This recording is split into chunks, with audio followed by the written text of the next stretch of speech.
येणार आहे याबद्दल कुणालाही शंका नाही।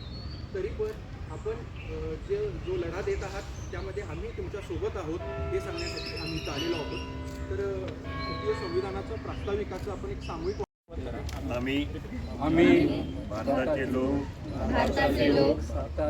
एक सार्वभौम समाजवादी धर्मनिरपेक्ष लोकशाही गणराज्य घडविण्याचा व त्याच्या सर्व नागरिकास सामाजिक आर्थिक व राजनैतिक न्याय विचार अभिव्यक्ती विश्वास श्रद्धा व उपासना यांचे स्वातंत्र्य दर्जाची व संधीची समानता निश्चितपणे प्राप्त करून देण्याचा आणि त्या सर्वांमध्ये व्यक्तीची प्रतिष्ठा व राष्ट्राची एकता आणि एकात्मता यांचे आश्वासन देणारी बंधुता प्रवर्धित करण्याचा संकल्पपूर्वक निर्धार करून आमच्या संविधान सभेत आज दिनांक 26 नोव्हेंबर 1949 रोजी याद्वारे हे संविधान अंगीकृत आणि अधिनियमित करून स्वतःला अर्पण करीत आहोत।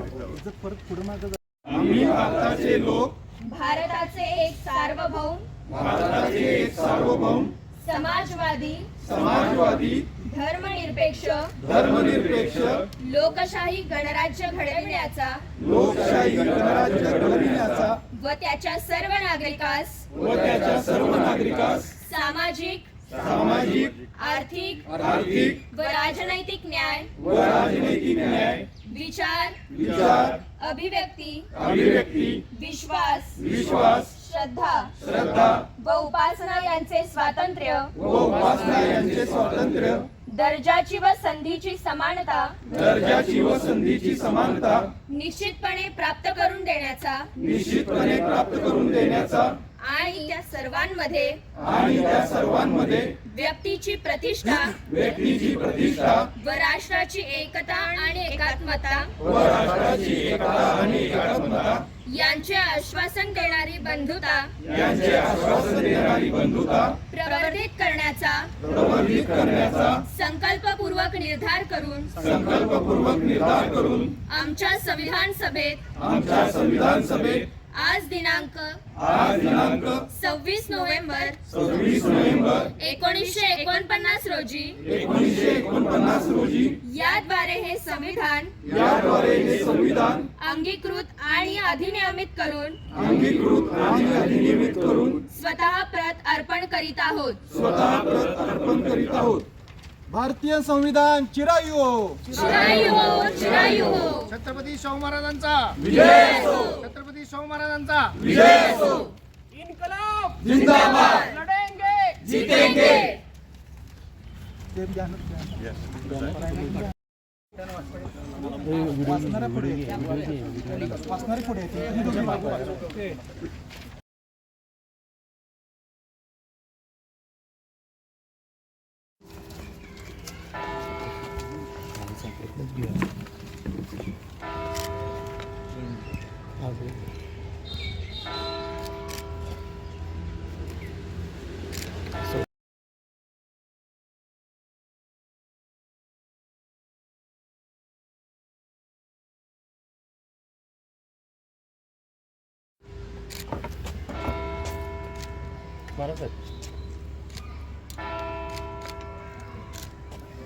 आपल्याकडनं होणे अत्यंत गरजेचं आहे आणि योग्य दिशेने जावा, पुरोगामी दिशेने जावा सगळ्यांची आपल्या सगळ्यांची इच्छा आहे आणि त्याला अनुसरून आपलं कार्य चालू राहील।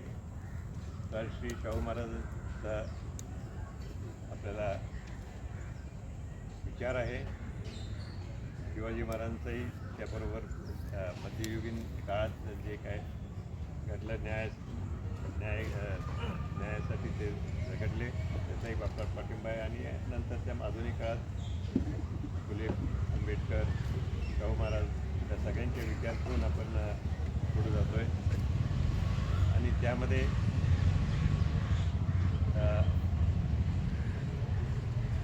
सर्वांच्या दृष्टिकोनातून जे योग्य आहे हाच विचार पुढे आपण घेऊन जाणार आहे। कोल्हापूर हा नेहमी शाहू महाराजच्या काळापासून तर विशेषतः पुरोगामी विचाराचा जिल्हा ठरलेला आहे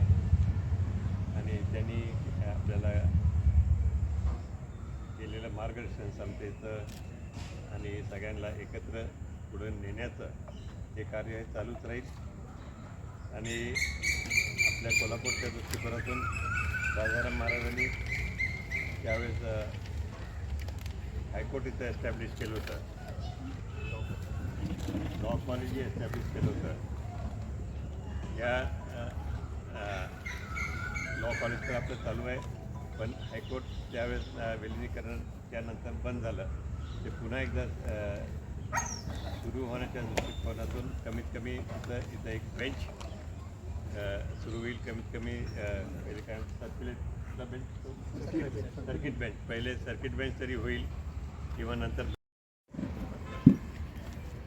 तर आपण आज आत्ताच मला एक निवेदन दिलेलं आहे, आणखी त्याबद्दल मी आपला सर्वांचा आभारी आहे.